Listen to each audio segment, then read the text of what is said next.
Next topic is philosophy of the Constitution. Values that inspired and guided the freedom struggle and were in turn nurtured by it formed the foundation for India's democracy. जब हमारा जो freedom struggle चल रहा था उस समय में हमने जितना भी उस स्ट्रगल को झेला उस समय में वहाँ से हमें किस चीज़ का रास्ता मिला कि हम अपनी कंट्री को डेमोक्रेटिक कैसे बना सकते हैं। और जब हमने उस संविधान को लिखा, उस संविधान को लिखने से हमें ये पता चल गया कि हमारे इतने बड़े देश को डेमोक्रेटिक बनाकर एक बनाकर और डेमोक्रेटिक बनाकर कैसे काम किया जा सकता है। जैसे कि जब संविधान लिखा जा रहा था उसमें महात्मा गांधी ने एक बात कही थी। उन्होंने कहा था कि जब भी मैं अपने देश को आज़ाद, भले ही हम आज आज़ाद होने जा रहे हैं, लेकिन मैं अपने देश को आज़ाद तब मानूंगा जब मेरे देश का कोई भी नागरिक जो है वो भूखा नहीं सोएगा। उस समय में मेरा देश जो है सही मायनों में आज़ाद माना जाएगा। और जो B.R. अम्बेडकर थे उन्होंने क्या कहा था, उन्होंने जो इनइक्वालिटी की लड़ाई थी, जो छुआछूत का भेदभाव जो हमारी पुरानी हिस्ट्री में जब हम देखते हैं कि वहाँ पर चलता चला आ रहा था, उस भेदभाव को मिटाने के लिए जो लड़ाई लड़ी थी उसमें उन्होंने उनकी भागीदारी रही और हमने एक ऐसा संविधान तैयार किया जिससे कि हम सोशली और इकोनॉमिकली जो है इक्वल हो पाएँ। These values are embedded in the preamble of the Indian Constitution. They guide all the articles of the Indian Constitution. The Constitution begins with a short statement of its basic values. This is called the preamble to the Constitution. अब आप देखिए कि preamble जो है वो क्या होता है कि आपका इंट्रोडक्टरी पार्ट जो है कॉन्स्टिट्यूशन का एक इंट्रोडक्शन है जिसमें कि आपको सभी बेसिक जो है वैल्यूज़ जो हैं वो जिनके बारे में पता चल जाता है उसे हम क्या बोलते हैं, प्रीएम्बल बोलते हैं। अब आपका जो प्रीएम्बल है उसमें आपके लिए क्या क्या इन्फॉर्मेशन दी गई है। Let's read the preamble of our constitution very carefully and understand the meaning of each of its keywords. ये आपके कीवर्ड्स दिए गए हैं। अब हमको इनको एक एक करके पढ़ेंगे और इनके बारे में जानेंगे।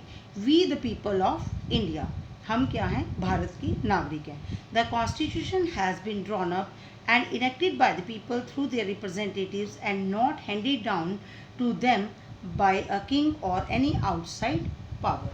हमारा जो संविधान था वो इलेक्टेड रिप्रेजेंटेटिव, चाहे कि उन्हें मिनॉरिटी क्लास ने, कुछ लोगों ने उन्हें इलेक्ट किया हो, लेकिन जो इलेक्टेड रिप्रेजेंटेटिव्स थे उन्होंने हमारा संविधान जो था वो लिखा था। ना कि हमें किसी राजा या किसी और किसी देश के लोग आकर हमारे हाथ में एक बुक पकड़ा गए कि लो ये तुम्हारा संविधान होगा, इसमें जितने भी रूल्स रेगुलेशंस लिखे जाएंगे इनको तुमने फॉलो करना है। हमारे साथ ऐसा नहीं हुआ। हमने अपने ऊपर जो जो झेला था, हमने जो जो देखा था, उस सारे के ऊपर हमने उसे एनालाइज करके उसके ऊपर डिस्कशंस करके हमने अपना संविधान जो है वो तैयार किया है। Sovereign, people have supreme right to make decisions on internal as well as external matters. No external power can dictate the government of India। अब क्या है कि हमारा जो हमारे हाथों में एक अधिकार है कि हम अपने फैसले जो हैं वो खुद ले सकते हैं। जैसे कि एक एग्जांपल लेते हैं कि हम अपने घर में रहते हैं, हमारे घर में क्या बनेगा, क्या काम होगा, कैसे मैनेज होगा, क्या हमें अरेंजमेंट्स करने हैं, वो सारा कुछ हमारे घर के फैसले कोई बाहर से पड़ोसी आकर कभी भी लेकर नहीं जाता।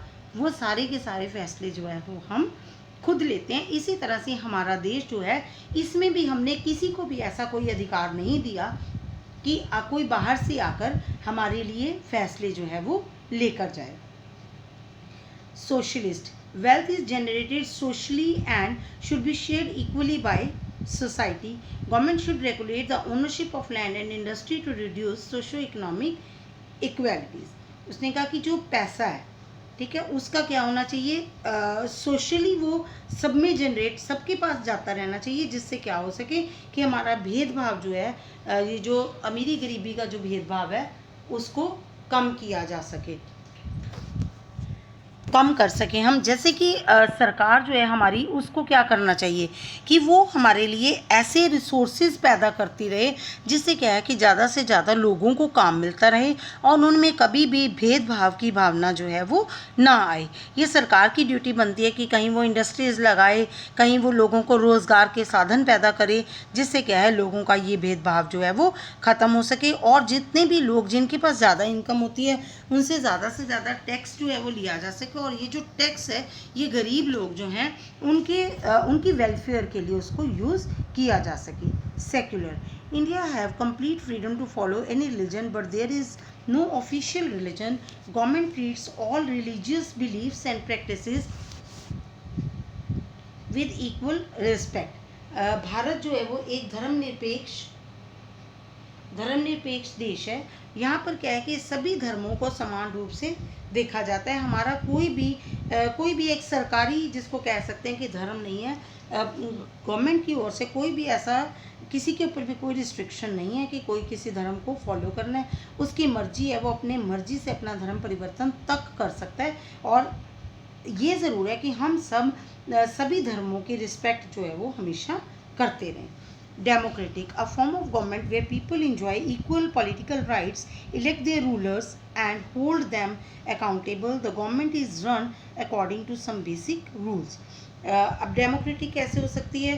कोई भी कंट्री डेमोक्रेटिक कब कहलाती है? जब क्या है कि उसके लोग जो हैं उनको वोटिंग राइट मिला हुआ होता है और वो उस वोटिंग राइट को यूज़ करके अपने पॉलिटिकल लीडर्स जो हैं, अपने रूलर्स जो हैं, उनको इलेक्ट करते हैं और वो हमारे रूलर्स जो होते हैं वो हमारे बिहाफ पर सरकार चलाते हैं। तो उस समय हमारी कंट्री क्या कहलाती है?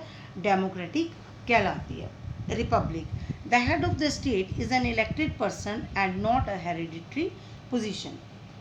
रिपब्लिक कैसे कहलाती है कोई कंट्री? जब हमारी स्टेट का जो हेड है वो इलेक्टेड होता है। जैसे कि हमारी स्टेट का हेड कौन होता है? हमारा प्रेसिडेंट होता है। ये बात आपने बहुत ध्यान से रखनी है कि स्टेट का हेड जो होता है वो प्रेसिडेंट होता है और गवर्नमेंट का हेड जो होता है वो प्राइम मिनिस्टर होता है। जो ये दोनों के दोनों ही क्या है? हमारे इलेक्टेड हैं। जो स्टेट का हेड है बेटा, वो हेरिडिटरी पोजीशन उसकी नहीं है। कभी भी वो उसकी जो पिता पुरखी उसको वो चीज़ें नहीं मिली। इस वजह से क्या है, हमारी कंट्री जो है वो रिपब्लिक है। Justice, citizens cannot be discriminated on the grounds of caste, religion and gender. Social inequalities have to be reduced. Government should work for the welfare of all, especially of the disadvantaged groups. जो न्याय की प्रक्रिया है वो सभी नागरिकों के लिए एक जैसी रहेगी। किसी भी तरह का जाति धर्म का कोई भी भेदभाव उसके लिए नहीं रखा जाएगा, चाहे वो देश का बड़े से बड़ा नेता हो या एक आम नागरिक हो। सबके लिए न्याय की प्रक्रिया जो है वो हमेशा सेम रहेगी।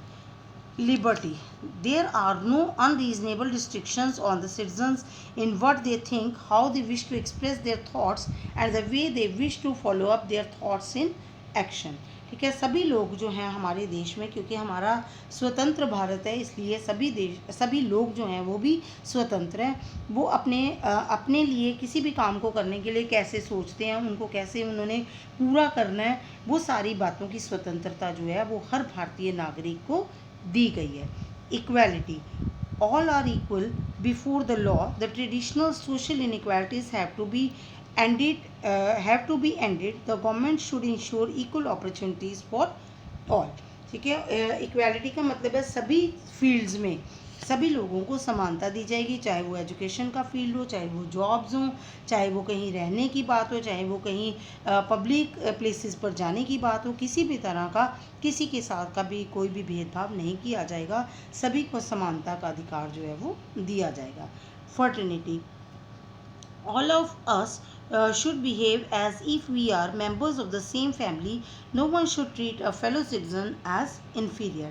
सभी जो हैं वो भाईचारे की भावना के साथ रहेंगे, किसी के भी साथ किसी भी तरह का भेदभाव जो है वो नहीं किया जाएगा। हम सब भारतवासी अपने एक दूसरे को अपने परिवार का सदस्य मानेंगे और कभी भी किसी को नीचा दिखाने का प्रयत्न नहीं करेंगे। Next topic is institutional design. A constitution is not merely a statement of values and philosophy. as we noted above, a constitution is mainly about embodying these values into institutional arrangements. Much of the document called Constitution of India is about these arrangement. It is very long and detailed document. सबसे पहले क्या है कि बहुत लंबा है. अभी हमने पढ़ा था कि 12 बल्कि वॉल्यूम्स जो थे वो इसके रेडी हुए थे, इसलिए ये एक बहुत लंबा और डिटेल्ड डॉक्यूमेंट है. Therefore it needs to be amended quite regularly to keep it updated.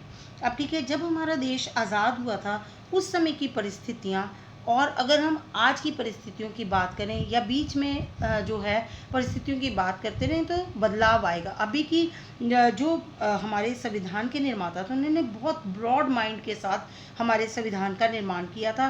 उन्होंने आने वाले समय की प्रॉब्लम्स को साथ में रखकर उसमें उस कॉन्स्टिट्यूशन को बनाया था. और उन्होंने जब उस कॉन्स्टिट्यूशन को बनाया तो उसमें एक अमेंडमेंट का क्लॉज जो था वो बीच में डाला था.